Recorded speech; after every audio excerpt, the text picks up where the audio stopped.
น้องชื่อหยังเด้น้องสิลุงน้องลุงน้องบ่ได้เฮียนบ่บออกเนาะเฮียนฮอดห้องใดน้องเจ้าเฮียนของพ่อหาห้องปหานอนกลางคืนก็หนาวเด้เนาะเจ้าเนาะโดยแล้วบ่หาครู มีไฟมักบ่บ่มี สมมุติมี FC เบาเล่นี่อยากเลี้ยงดูนี่โอเคเลยเนาะสบายดีโดยสบาย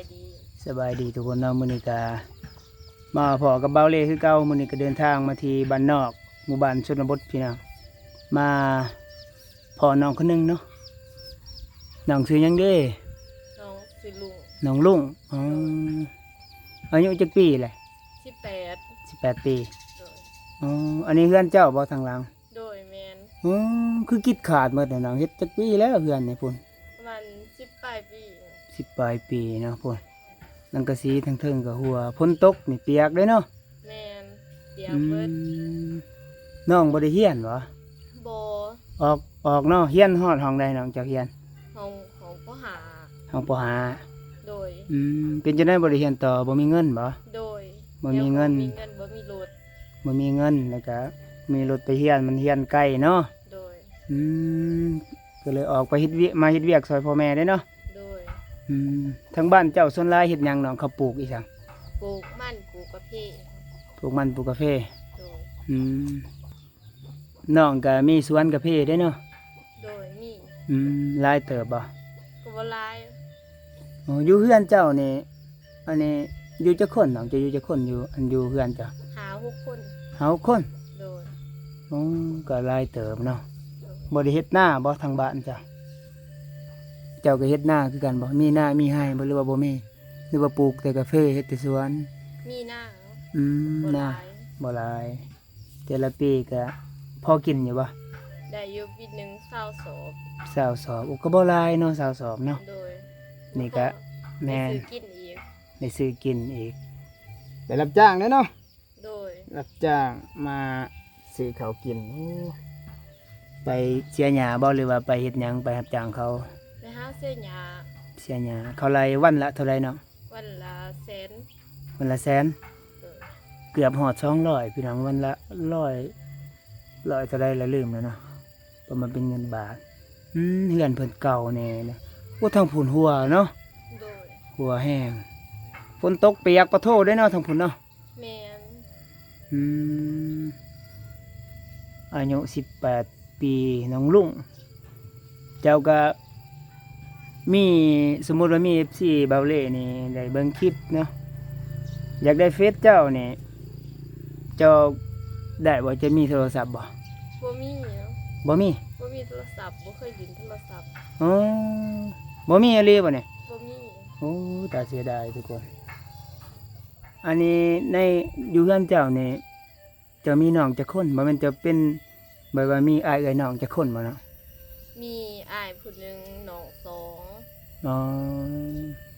น้อง2 4คนเนาะโดย4คนมื้อนี้น้องบ่ได้ไปสวนบ่ได้ไปเสียหญ้าบ่มื้อนี้พักบ่เมื่อยเนาะโดยเมื่อยพักผ่อนทุกคนมื้อนี้บ้านเพิ่นม่วนได้มีต้นไม้ต้นส่วนหลายเป็นต้นกาแฟเนาะทางหลังเนาะต้นกาแฟกะติมอส่วนหลายเขาจะปลูกทุกคนทางบ้านเพิ่นอย่างไรไทยหน้านี่มีลูกเคยมาซอยหรือบ่ยังทันมีเนาะสมมติว่ามี FC เพิ่นอยากมาเล่นอยากมาช่วยเหลือนี่ทางบ้านนอกนี่ก็ได้บ่เนาะได้เนาะอันนี้บางทีเบาเล่ลงคลิปไปแล้วจังได๋ FC สิว่าเบาเล่น้องอยู่บ้านใดเมืองใดแข็งใดเด้เนาะอยากฮู้อันนี้อยากให้น้องอยากให้น้องหันบอกชื่อบ้านเมืองแล้วก็แข็งได้บ่ได้ลองบอกให้ FC เพิ่นเลยอยู่บ้านน้องกันเนาะเมืองผะแตกแถวเสกองแม่นประมาณนี้นะทุกคนจะน้อย FC สิว่าคือหลายๆบองเบาเล่ไปถ่ายคลิปว่าอยู่บ้านใดเด้คือบ่เห็นบอกเนาะแต่ละคนอันนี้น้องลุงบอกเนาะมาช่วยเหลือได้นี่เรือนเพิ่นทุกคนเดี๋ยวบางทีมีเวลาเฮาขอขึ้นไปถ่ายด้านในเรือนเจ้าได้บ่ได้เนาะถ่ายเบิ่งว่าเป็นอะไรแน่พุ่นมันก็สิบนหัวเบิดสอดเบิดแล้วทุกคนเป็นได้อีตนพ่อแม่น้องไปไสมื้อนี้ไป ไปให้เสียหญ้าให้บ่ โดย เสียหญ้าเพิ่นก็เป็นคนแบบใจต้นเลยทุกคนเป็นคนแบบอีต้นนะ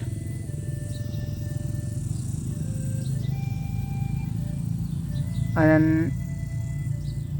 บัดจะไปอาบน้ำจะไปอาบอยู่ไส อยู่หวย อยู่ห้วยบ่มีน้ำประปาเนาะ บ่มี ยังบ่ทันมีนะทุกคนบ้านเพิ่นยังบ่ทันมีน้ำประปาแบบน้ำพวกเจาะน้ำเจาะหยังก็มีแล้วบ่ บ่มี บ่มีเนาะอืมยามนี้ตรงน้ำพ้นได้ฝนตกเนาะ โดย ฝนตกตรงน้ำพ้นยามนี้เอาไว้ใส่ไปอาบน้ำหวยใกล้เติบบ่หวยบ้านเจ้าบ่แม่นหวยหมองน้องไปอาบอะนะ ใกล้เติบ ใกล้เติบเนาะยางอีกมื้อนี้เพิ่นบ่ได้ไปให้เนาะพักผ่อนมื้ออื่นบางทีไปได้เนาะมื้ออื่นเนาะ โดย ไปเสียหญ้าตามวิธีทางบ้านเพิ่นเขานี่บ่ได้ตํเนาะมีแต่สีเอาเนาะ โดย เขานี่บ่ได้ตํแล้วทุกคนน้ำนี่ยังไปอาบน้ำหวยอยู่ส่วนใหญ่ม่วนเนาะบ้านเจ้าเย็นหนาวเนาะ แม่น หนาวอีหลีนอนกลางคืนก็หนาวเด้เนาะเจ้าเนาะ โดย แล้วบ่หาครู มีไฟมักบ่ บ่มี สมมุติมี FC เบาเล่นี่อยากเลี้ยงดูนี่โอเคเลยเนาะได้เนาะ ได้เนาะ โอเคทุกคนเพิ่นก็ใหญ่ได้18 ปีเรียนฮอดป .5 อ่านหนังสือก็ได้เนาะ โด หนั ย งสือไทยพอฮู้อยู่บ่ พ่อหูอยู่ บางทีว่า FC เพิ่นช่วยเหลือขอเฟซขอไลน์แบบช่วยเหลือสนับสนุนซื้อโทรศัพท์ให้น้องได้เรียนเดี๋ยวย่านเพิ่นว่าบ่ฮู้ภาษาไทยพอฮู้อยู่เนาะก็ถือว่าเก่งได้เรียนฮอดห้องป .5 ก็เลยบ่ได้เรียนต่อเพราะว่าบ่มีเงินนะมาเฮ็ดเวียกเฮ็ดสวนเฮ็ดหยังไป ตามวิธีบ้านนอกบ้านนาเฮ็ดไร่เฮ็ดสวนนี่ก็สิฮอดยามดำนาแล้วไผใจดีก็มาไถนาซอยหน่อยเด้อหน้าน้องหลายบ่หลายเนาะ บ่หลาย บ่หลายปานใดคือทางบ้านเจ้านี่เขาถือศาสนาหยังเนาะ พูด ถือพุทธมีวัดเนาะ โดย มีวัดแบบว่าทางบ้านนอกนี่เป็นบ้านนอกแบบนี้นี่ค่าสินสอดนี่แพงบ่แบบว่าค่าดองนี่บ่แพงปานใด โดย ประมาณจักล้านเนาะ 30 ล้านวัวตัวหนึง คำบ่มีบ่มี มี งัวตัวหนึงคำประมาณเท่าไหร่จักบาท บาทหนึงหรือว่า2สลึง อ๋อเงิน30 ล้านก็ประมาณ 50,000 ทุกคนงัวตัวหนึงคำถ้าบ่ได้บาทหนึงก็2 สลึงก็ได้โอ้ก็บ่แพงเนาะ โดย สมมุติเอาผัวแล้วเฮาไปอยู่นำผัวบ่ทางบ้านเจ้าหรือว่าไปอยู่ไสก็ได้หรือว่าผัวมาอยู่นำ ไปอยู่ไสก็ได้เนาะ อยู่ไสก็ได้เนาะ โดย อืมประมาณนี้ทุกคนเพิ่นจะเป็นสาวโสดแต่ทุกข์เนาะในเฮือนเบิ่ง โดย ก็เลยบ่มีผู้บ่าวเบิ่งคันใดเพิ่นโยดแล้วเดี๋ยวสิไปถ่ายให้เบิ่งอยากได้บ่เฮือนใหม่จะเฮ็ดเฮือนใหม่เด้เนาะ โดย ฝ อน ยากได้อยู่ ฝนตก แต่บ่มีเงิน ฝนตกในหัวบ่เฮือนจะหัวเด้เนาะเพิ่นทุกคนเบิ่งเป็นปองเป็นใจตนอยู่เนาะถ้า24ช่วยเหลือเฮาก็ดีใจทุกคนเสียดายแต่ว่าน้องเพิ่นบ่มีโทรศัพท์พร้อมล่มแท้เด้เนาะอายุเด้เกี่ยวบ่สมมุติว่ามี FC เบาเล่อายุหลายๆนี่เพิ่นอยากเลี้ยงดูเจ้าอยากดูแลเจ้าหั่นนะอยากเฮ็ดนี่เฮ็ดนั่นให้นี่เจ้าก็พร้อมบ่หรือว่าถ้าอายุหลายแล้วรับบ่ได้หรือว่าแนวใดอ้ายอยากรู้ว่านะ ครับ เนาะ พร้อมเนาะแนวใดก็ได้บ่ โดย อ๋อแนวใดก็ได้เนาะอายุบ่เกี่ยว โดย ค่าสินสอดบ่แพงปานใด50,000ถ้า FC ใจดีอยากเพิ่มขึ้นอีก 60,000ก็แฮงดีพอได้สร้างบ้านใหม่รีโนเวทบ้านฝนตกคุมื้อว่าทางบ้านจ้ะเนาะ โดย ฝนตกกับกูมือเนาะเป็นก็แบบเป็นคนแบบเรียบง่ายนะเพิ่นใส่ผ้าถุงเนาะตอนนี้นุ่งศีลทุกคนทั้งบ้านนี่บ่ได้สูบกอกบ่ทั้งบ้านเจ้า บ่ บ่ได้สูบเนาะ โดย แล้วก็ศีลนี่ก็บ่ได้ตำบ่ศีลบ่ บ่ บ่ได้ตำศีลก็บ่ได้สูบกอกบ่ได้สูบยาเนาะโอ้ดีเพราะว่าส่วนหลายอ้ายเคยไปถ่ายคลิปทางบ้านนอกชนเผ่ากระตูส่วนหลายเขาจะดูดกอกเนาะแล้วก็ตำศีลเคยเห็น ส่วนหลายทางบ้านกันดอนบ้านทงไว้อีสังดูดกอกแต่ว่าทางบ้านน้องเพิ่นบ่ได้ดูดเนาะ ถ้าดูแต่ผู้เบา อืมเมื่อยบ่ไปเสียหยา เมื่อย เมื่อยกระสูเนาะ โดย เมื่อยเลยทุกคนเฮ็ดเวียกฝนกระตกใกล้สิแล้วบ่ ยัง เดี๋ยวสิพา FC มาเสียหญ้าสวยบ่ได้ปลูกมันบ่เจ้าปีนี้ โอ้ มันก็ปลูกคือกันเนาะเอาบัดน้ำจะไปตักนี่จะตักพี่ไส ตักอยู่หัว น้ำก็ตักน้ำห้วย อาบกามน้ำห้วยอีกอืมหาบใส่คุได้เนาะ โดย เพื่อสิได้มาใส่ทุกคนหนึ่งข้าวหนึ่งน้ำแบบว่าอยู่ทางบ้านเฮานี่เงินก็แพงเนาะ โดย อีสังก็แพงทุกคนแนวกินแนวยาก็แพงหาเงินวันละแสนวันละร้อยวันละเท่าไรละ200นะ200ปลายเกือบ200ก็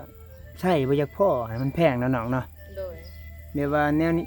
น้องก็คิดบ่ว่าอยากไปเฮ็ดเวียกอยู่ทางฝั่งไทยเพราะว่าเงินมันก็แพงแน่ก็คิดอยากไปอยู่บ่ คิดเนาะแต่บ่มีเงินสีดบัตร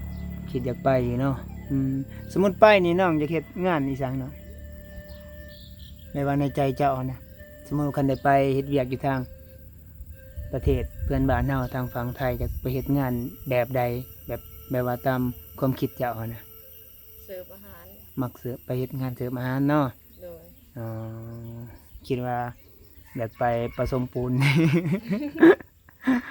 เฮ็ดงานเสิร์ฟอาหารเนาะอ้าวถ้า FC ใจดีบางทีน้องได้ไปไทยก็หางานให้น้องให้เด้อมื้อนี้ก็มาทายพามารู้จักกับน้องคนหนึงน้องลุงเป็นสาวโสดแต่ฐานะบ่ปานใดเนาะถ้า FC ยังมาเล่นก็โอเคเนาะโอเคบ่ โดย ก็พามารู้จักกับเพิ่นเนาะเพิ่นก็พร้อมเปิดใจอยู่เนาะ โดย แม่นพร้อมถ้าว่า14สนใจเพิ่นแต่ว่าเสียดายเพิ่นบ่มีโทรศัพท์นะทุกคน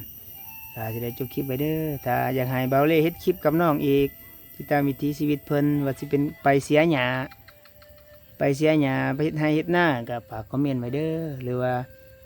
แนวใดก็คอมเมนต์ได้เนาะก็ขอบใจทุกคนเด้อที่เข้ามาคอมเมนต์ติดตามรับชมเนาะสำหรับคลิปนี้ก็คำว่าสบายดีพี่เน่ สวัสดี บ๊ายบาย บ๊ายบาย นี่เป็นเฮือนเพิ่นทุกคนเบิ่งทางนี้นี่แหละน้องเพิ่นว่าคิดขาดเบิดฝนตก